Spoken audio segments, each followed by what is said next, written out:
Shalom, selamat siang untuk kita semua. Perkenalkan, nama saya Marni Konganaha, NIM 1120064, kelas A, tugas Kapita Selekta Sumba, program studi manajemen, Fakultas Ekonomi Bisnis dan Humaniora, Universitas Kristen Wirawacana Sumba.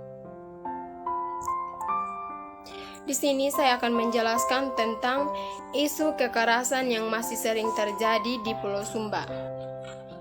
Adapun 5 isu gender. Yang pertama, menomorduakan perempuan.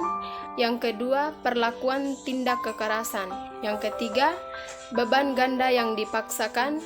Yang keempat, marginal terhadap perempuan. Yang kelima, stigma negatif yang melekat atau perempuan yang tidak dipandang. Di sini saya akan menyampaikan tentang isu gender yang pertama, yaitu menomorduakan perempuan. Dalam budaya Sumba, di tengah keluarga dan masyarakat, perempuan selalu ditempatkan pada posisi kedua, sehingga pendapat mereka jarang didengar. Ketika perempuan tidak mendapat tempat yang cukup dalam masyarakat untuk menunjukkan peran dan pemikirannya, maka kedudukan perempuan semakin lemah.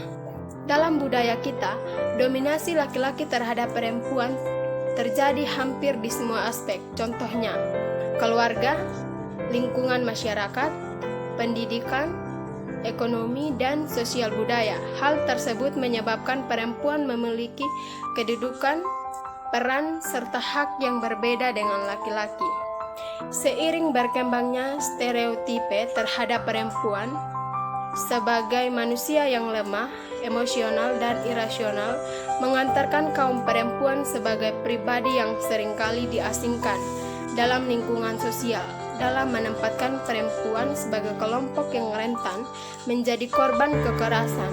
Kekerasan yang dilakukan oleh laki-laki terhadap perempuan kemudian dilihat sebagai cara laki-laki untuk mendominasi dan mengendalikan orang lain.